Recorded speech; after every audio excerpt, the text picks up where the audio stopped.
Assalamualaikum warahmatullahi wabarakatuh. Kembali lagi dalam Untold Story Sejarah di Balik Sejarah. Kali ini kita akan membahas tema Aisyah dan Kongres Perempuan Pertama. Telah hadir narasumber kita Mbak Hajar Nur Setyawati MA, pimpinan redaksi Suara Aisyah. Saya akan memulai berkaitan dengan tema Aisyah dan Kongres Perempuan Pertama ini dengan kisah dari pemuda. Nah, pemuda itu dulu ada yang namanya adalah Kongres Pemuda yang nanti menghasilkan Sumpah Pemuda, Kami Bangsa Indonesia dan sebagainya. Nah, kira-kira Kongres Perempuan Pertama itu waktunya tidak jauh dari Kongres Pemuda. Kalau ini pemuda digawangi oleh Muhammad Jamin dan kawan-kawan yang laki-laki, kalau yang Kongres Perempuan Pertama ini digawangi oleh perempuan. Nah, telah hadir Mbak Hajar akan bercerita berkaitan dengan Kongres Perempuan Pertama. Mungkin bisa diceritakan apa itu Kongres Perempuan Pertama dan hasilnya apa? Ya, terima kasih Mas Iwan. Tadi betul sekali ya Mas Iwan kalau memulai dengan kisah pemuda. Karena sebetulnya Kongres Perempuan Indonesia KPI ya, KPI ke-1 Kongres Perempuan Indonesia Pertama yang diselenggarakan kalau tadi dekat betul karena diselenggarakannya 22 sampai 25. Jadi memang ya hampir 2 bulan ya. Iya kan Oktober Desember ya hampir 2 bulan. Itu memang ada kaitannya Mas Iwan. Jadi sebetulnya gagasan untuk kemudian membuat Federasi Perempuan Indonesia itu sebetulnya sudah muncul juga gitu ya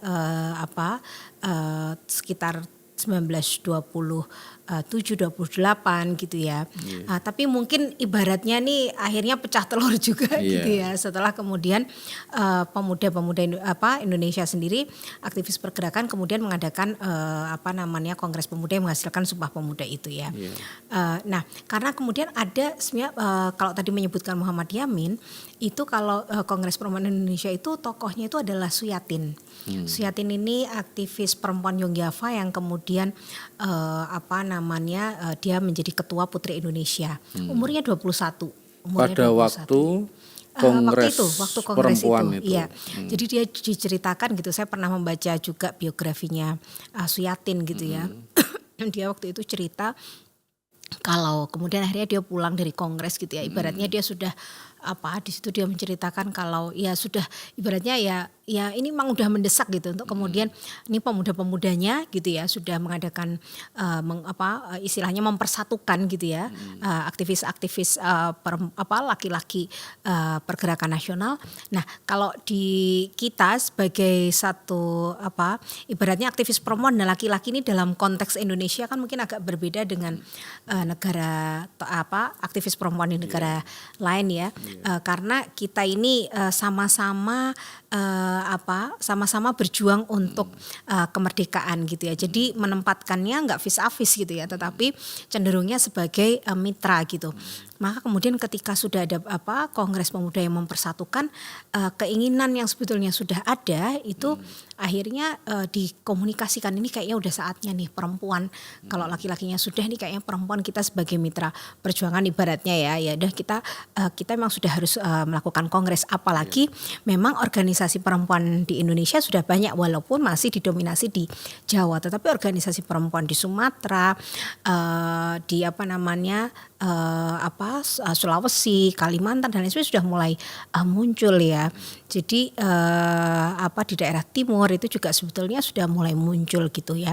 Tapi memang masih didominasi di Jawa. Lalu kemudian Suyatin ini menyampaikan gagasannya kepada seniornya. Ya mungkin dalam konteks ini dia butuh dukungan ya, butuh dukungan dari yang lebih senior. Itu dia ketemu sama R.A. Sukonto ya, dan juga Nyi Hajar Dewantoro ya, yang waktu itu memang wanita taman siswa begitu ya. Nah lalu menyampaikan gagasan ini gitu ya, dan akhirnya karena memang ibaratnya ya hawa-hawa pasca Kongres Pemuda ini masih dirasakan pada aktivis ini, kemudian ya memang disambut dengan baik gitu ya, dan akhirnya diputuskan untuk mengadakan Kongres Perempuan Indonesia.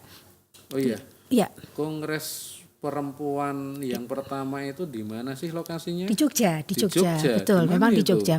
Itu di tempatnya? Pendopo Joyodipuran ya. Kalau sekarang daerah sekitar Jalan Brigjen Katamsoy ya. Oh ya, THR. Ya, dekat-dekat Dulu THR. namanya THR. terkenal Jadi ya. dulu menyebutnya tapi kan bukan di Jogja tapi di Mataram. Oh gitu. Ya, Oke, di Mataram 22 sampai 25 Desember.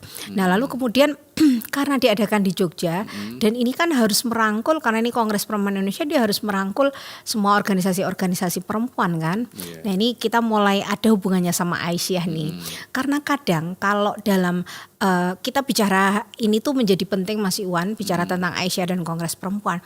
Karena kalau kita membaca narasi sejarah pergerakan apalagi sejarah perempuan itu peran-peran organisasi perempuan Islam itu kadang masih tidak banyak diungkap dalam sejarah. Jadi memang ya kita yang harus juga membicarakannya gitu ya. Seperti itu. Padahal sebetulnya perannya sangat penting ya. Akhirnya kemudian Bu Sukonto, Bu Nihajar itu akhirnya kemudian juga menggandeng termasuk dalamnya adalah Aisyah. 1928 itu kita bisa bayangkan Aisyah sudah besar ya. Dituliskan 1930 saja anggotanya 5.000. Padahal kalau dilihat organisasi-organisasi perempuan yang saat itu hadir dalam Kongres Perempuan Indonesia ada sekitar 22-23 organisasi. Kita lihat anggota-anggotanya ratusan lah. Ini Aisyah ribuan. Jadi maksudnya dalam konteks ini nggak bisa dipandang sebelah mata gitu ya. Apalagi acaranya di Jogja yang itu juga menjadi base gitu ya, base campnya. Ibu kotanya Muhammadiyah Aisyah gitu ya. Jadi kemudian akhirnya Siti Munjiah lah yang juga akhirnya yang juga rekan ya. Jadi Siti Munjiah ini itu memang juga Siti Munjiah dan Siti Hayyinah ini merupakan representasi Aisyah yang memang punya kedekatan nih Mas Iwan sama tokoh-tokoh gerakan perempuan di Indonesia. Jadi ibaratnya kan kadang di setiap organisasi ada person-person orang-orang yang memang banyak berkomunikasi dengan organisasi lain. Nah, ini Siti Munjiah orangnya. Nah, sehingga sebelum mungkin bisa diceritakan berkaitan dengan siapa itu Munjiah, siapa itu Hayyinah bagi Aisyah dan Muhammadiyah. Ya, kalau Siti Munjiah, Siti Hayyinah sendiri kan sebetulnya termasuk perempuan generasi awal ya, muridnya muridnya Kiai Dahlan ya, Kiai Dahlan. Cuman memang bedanya Siti Munjiah dan Siti Hayyinah. Siti Munjiah ini ibaratnya dipersiapkan Kiai Dahlan itu dan juga Siti Walidah itu ya sebagai ulama perempuan, mubalighot perempuan. Kalau Siti Hayyinah ya ini dia dipersiapkan dia termasuk intelektual perempuan intelektualnya Muhammadiyah Aisyah gitu ya. Makanya kemudian dia dimasukkan di normal school. Sedangkan Siti Munjiah itu bersama Siti Umniah itu masuk di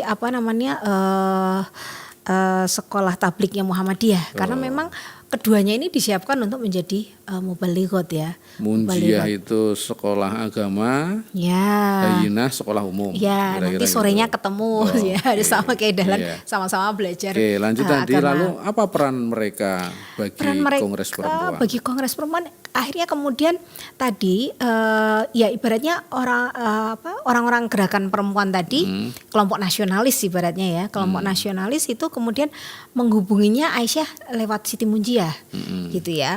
Karena memang tadi ini orang yang cukup dekat dengan teman-temannya tadi ya. Dan juga Siti Hayyinah.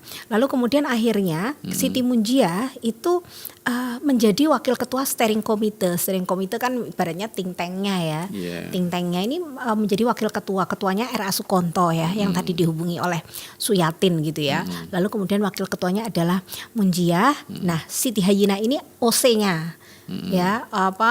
Ibaratnya panitia pelaksananya itu Siti Munjiah dan dua-duanya ini adalah dua perempuan yang kemudian juga ada 15-an orang perempuan yang menyampaikan pidatonya gitu ya di Kongres Perempuan, dan Siti Munjiah dan Siti Hayyinah ini yang juga memberikan pidato gagasannya dalam Kongres Perempuan.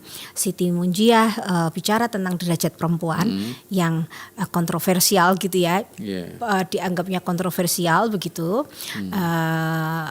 Lalu Siti Hayyinah itu tentang persatuan manusia. Ya sebetulnya ini ya terkait gagasan persatuan. Tapi sebetulnya Aisyah itu sangat layak untuk kemudian punya peran strategis karena gini ya. Aisyah itu kan sudah ya dibanding organisasi lain, Aisyah ini kan sudah ada di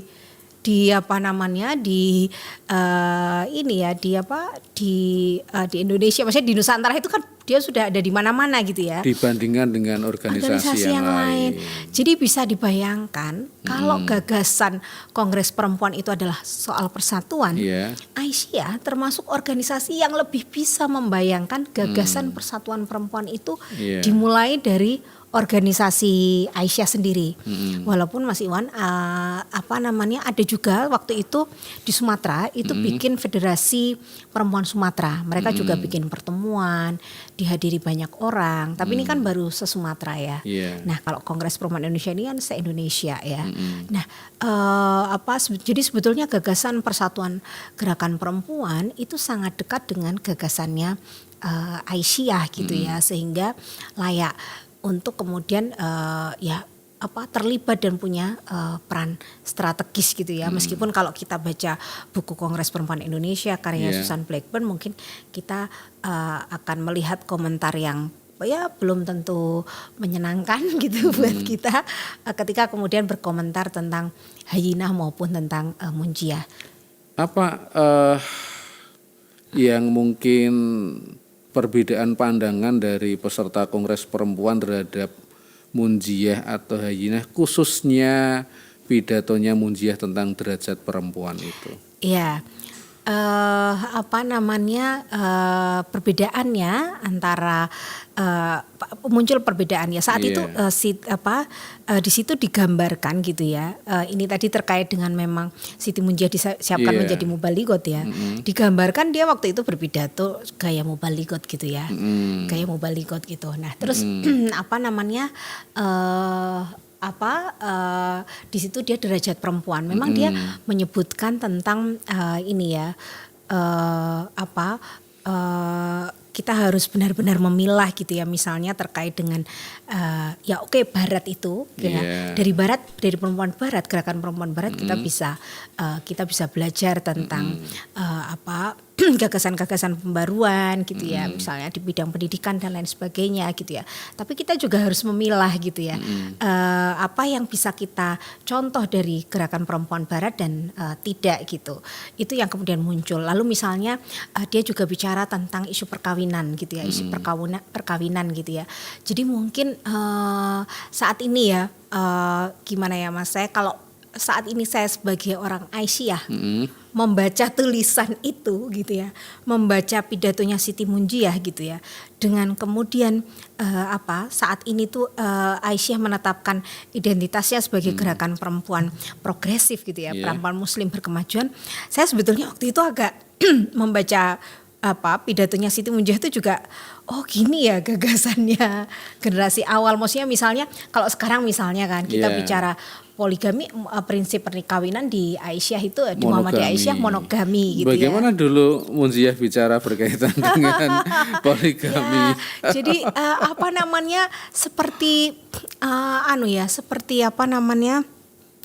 seperti gini ya. Jadi dia itu membuat semacam, tapi kan di Islam itu memang membolehkan gitu kan. Membolehkan gitu kan daripada konteksnya saat itu. Makanya kalau membaca pidato itu kita nggak melihat konteks saat itu, kita bisa kayak mungkin kenapa seperti ini ya pidatonya. Tetapi kalau kita membaca konteks masa itu gitu ya, itu kan ibaratnya saat itu tuh gagasan Barat gitu ya, dengan Islam, dengan gerakan nasional ini kan ibaratnya bukan dalam frekuensi yang sama gitu ya. Jadi ibaratnya dia mengambil posisi gitu. Dan kadang saat itu juga kan muncul orang-orang yang mendiskreditkan Islam. Nah, sebetulnya dia dalam posisi menjelaskan itu dalam konteks Islam gitu ya. Tidak kemudian sebetulnya Aisyah itu termasuk orang yang membela perempuan-perempuan dalam isu perkawinan begitu ya. Bahkan kemudian waktu saya membaca bukunya Saskia Wirenga tentang gerakan perempuan, dia pernah wawancara dengan Siti Munjiah. Waktu Siti Munjiah ditanya setelah senior sekali ya tentang bagaimana pendapatnya tentang poligami, dia menyatakan sebenarnya tidak setuju. Iya. Dan maksudnya sebetulnya di Muhammadiyah pun sebenarnya tidak maksudnya di generasi awal pun juga tidak banyak yang mempraktekkan, bahkan misalnya banyak ya refleksi-refleksi tokoh Muhammadiyah bahwa sebetulnya perkawinan monogami itu yang lebih baik. Jadi kita perlu membaca konteksnya. Siti Munjiah bicara itu dia sedang merepresentasikan gerakan perempuan muslim yang berusaha menjelaskan bahwa menjelaskan upaya-upaya orang lain yang kemudian mendiskreditkan Islam gitu ya. Itu yang sedang coba dijelaskan, dan saya membayangkannya gayanya itu kan mubalighot ya. Mubalighot memang agitasi. Orangnya pintar public speaking gitu ya.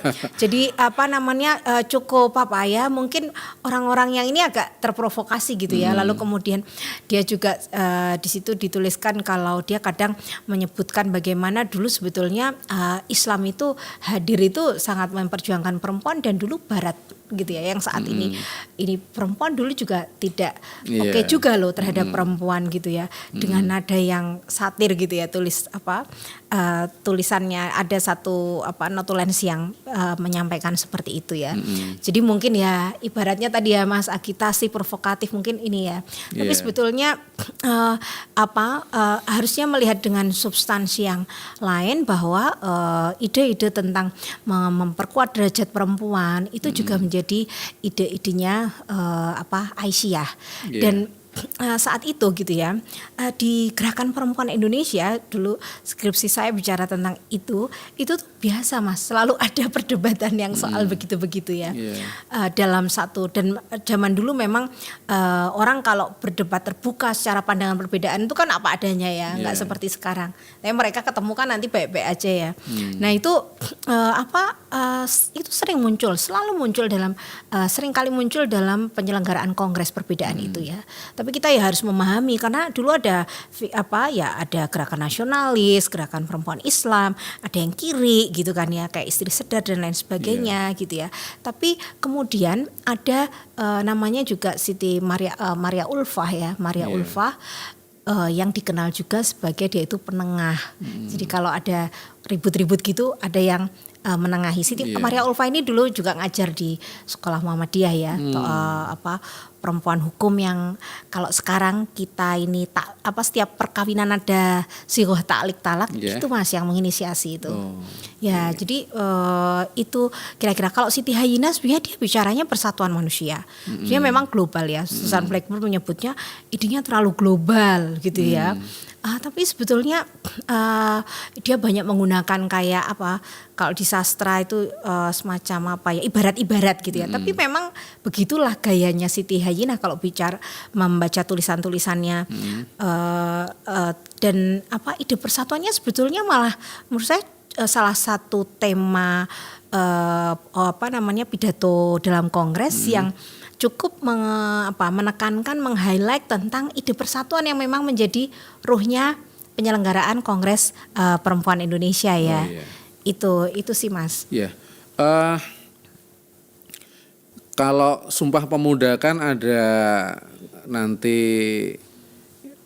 ya, kami putra putri Indonesia.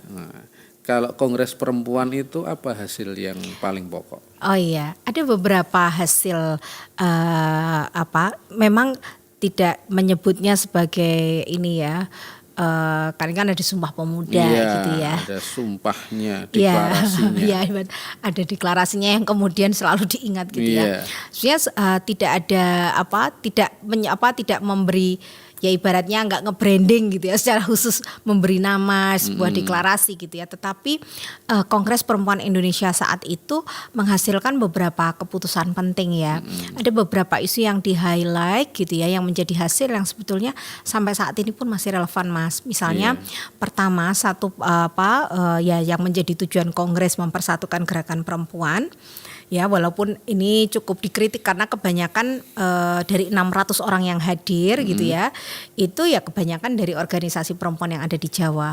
Ada satu dari yang pidato dari organisasi perempuan Sumatera. Tapi mungkin ya bisa jadi sebenarnya mereka diundang, ada beberapa mengirim telegram tapi nggak hadir ya karena ya mungkin nggak mudah gitu ya. Itu adalah mendirikan Perikatan Perempuan Indonesia (PPI) itu ya. Ini federasi, ibarat satu federasi yang kemudian mewadahi itu pengurusnya salah satunya juga Munjiah Bu Sukonto, Munjiah Suyatin termasuk pengurus daripada PPI ini ya. Ini lalu kemudian juga yang ini juga menjadi kontribusi Aisyah yang penting adalah menerbitkan surat kabar istri. Ya ibaratnya terbitan gitu istri dan itu karena waktu itu kan masing-masing organisasi kan kayak bikin forstel ya atau usulan-usulan. Nah, usulannya Aisyah saat itu adalah bagaimana PPI ini nanti bikin surat kabar perkumpulan organisasi perempuan bikin surat kabar. Akhirnya bikin surat kabar namanya Istri dan itu redaksinya Siti Hayyinah ya karena kan 1928 berarti sudah 2 tahun Suara Aisyah hadir ya, diterbitkan di Mataram dan yang mencetak Mas waktu kemarin saya ini baca itu Persatuan. Oh iya. Ya jadi sebetulnya percetakannya Muhammadiyah. Iya jadi sebetulnya sumber daya Muhammadiyah Aisyah ini kan sangat besar dan bisa mensupport gerakan perempuan ya. Itu saat salah satunya redaksinya adalah Siti Hayyinah loh. Itu terus dia bicara juga tentang bagaimana semakin banyak sekolah perempuan, lalu juga bicara juga tentang perkawinan anak, lalu juga bicara tentang beasiswa itu studi funds untuk perempuan itu diperbanyak, lalu juga bicara tentang bagaimana erat ya ibaratnya agama itu lembaga keagamaan itu nggak mudah mengeluarkan perceraian gitu ya, dan itu harus supaya dituliskan perceraian itu gitu ya, karena kan seringkali nggak jelas, dulu kan ibaratnya orang mudah menceraikan tanpa legalitas gitu kan. Nah ini Kongres Perempuan itu dan sebetulnya sekarang kan problem-problem itu masih relevan ya Mas. Perkawinan anak sama kemudian memberikan santunan pada janda atau perempuan kepala keluarga dan anak-anak yatim. Itu salah satu itu beberapa keputusan Kongres ya yang sebetulnya meskipun nggak diberi nama sumpah perempuan atau gitu ya, tapi sebetulnya hasilnya kan luar biasa ya Mas. Kalau kita ya dalam studinya ada disebut sebagai kategorisasi ya. Mungkin dulu ada feminis liberal atau apa dan sebagainya. Ketika Kongres Perempuan itu Aisyah itu termasuk ke dalam golongan feminis yang mana? Atau enggak masuk dalam bagian dari gerakan feminisme itu? Ya kalau sekarang kemudian muncul ya saat itu mungkin belum ada, saya nggak tahu ya menamakannya apa, tapi kalau setelah saat ini ada istilah feminis muslim ya, itu saya kira Aisyah termasuk bagian dari feminis muslim. Orang kadang feminis itu apa? Sebenarnya feminis itu gerakan perempuan ketika dia memperjuangkan perempuan itu bagian dari gerakan feminis gitu ya. Dan ketika tadi Aisyah Aisyah Muhammadiyah melandaskan gerakannya pada At-Taubah 71 dan juga An-Nahl 97 gitu ya. Saya sampai sekarang tuh masih heran loh. Sekarang tuh kan kadang orang bicara Al-Quran ayat perempuan itu yang dipilih ayat-ayatnya apa sih Mas gitu ya. Tapi orang Muhammadiyah Aisyah itu memilih ayat itu gitu ya. Ayat yang bicara tentang kesetaraan dan kepemimpinan perempuan. Jadi bisa dikatakan itu bagian dari feminis muslim dalam arti gerakan Aisyah itu memperjuangkan isu-isu perempuan gitu ya. Itu landasannya adalah nilai-nilai Islam gitu ya. Di tengah beberapa pihak melihat bahwa seringkali proses diskriminasi itu karena interpretasi ajaran agama gitu ya, tetapi ternyata Aisyah justru tidak melihat Islam dalam konteks mendiskriminasi, tapi bahwa sebetulnya nilai-nilai Islam itu ternyata justru bukan mendiskriminasi tapi justru memberdayakan perempuan. Oke, terakhir Mbak, apakah hasil dari Kongres Perempuan pertama ini, kalau kita refleksikan di hari ini sudah tercapai semua bagi Aisyah atau masih ada yang perlu diperjuangkan? Masih masih sekali. Mungkin dengan konteks yang beragam ya. Yeah. Misalnya kalau literasi gitu ya, saat ini mungkin kita bicara tentang literasi digital bagi perempuan itu juga hal yang masih urgent ya. Itu kan juga bagian dari literasi misalnya. Lalu kemudian dalam konteks isu perkawinan anak, ya saat ini Indonesia meskipun angkanya semakin turun, tapi nyata-nyatanya perkawinan anak itu masih ada di Indonesia dan Aisyah Muhammadiyah alhamdulillahnya punya pendapat bahwa perkawinan anak itu tidak dilakukan gitu ya. Istilahnya keluarga sakinah itu harus matang, harus dituliskan gitu kan. Mungkin dalam konteks tadi misalnya terkait dengan membiayai perempuan kepala keluarga gitu. Misalnya ini kemarin misalnya teman-teman Posbakum Aisyah itu bicara tentang kadangkala pasca perceraian itu tidak nafkah untuk anak gitu ya. Itu tidak semuanya dibayarkan gitu ya, tapi tiba-tiba misalnya sudah menikah lagi pasangannya, maksudnya yang tadi menceraikannya dia punya kewajiban menafkahi anaknya itu tidak dilakukan, akhirnya perempuan kepala keluarga, perempuan itu cenderung menjadi perempuan kepala keluarga. Nah itu kan saat ini sedang mengadvokasi bagaimana memastikan bahwa anak itu benar-benar dinafkahi begitu misalnya ya kan. Ya meskipun ada banyak case-case ya, tapi sebenarnya saat ini kan banyak ya seperti itu Mas ya. Itu kan tadi ya bagaimana membiayai perempuan kepala keluarga janda tadi dan juga anak yatim. Ini memaknai yatim kalau Muhammadiyah yatamanya tuh sendiri kan bukan hanya yang kehilangan ayah ya, tapi kan ini ketika bercerai dia kehilangan fungsi perlindungan ayah, sebenarnya itu bagian dari anak yatim dan maksudnya isu-isu itu ternyata masih banyak gitu ya. Misalnya isu akses pendidikan sekolah perempuan saat ini banyak gitu ya, tapi misalnya untuk bidang STEM, science, teknologi, engineering, matematik itu kan perempuan tuh masih belum sebanyak ini ya. Nah itu kan konteks-konteks itu mungkin ya yang saat ini sebenarnya masih terus diperjuangkan.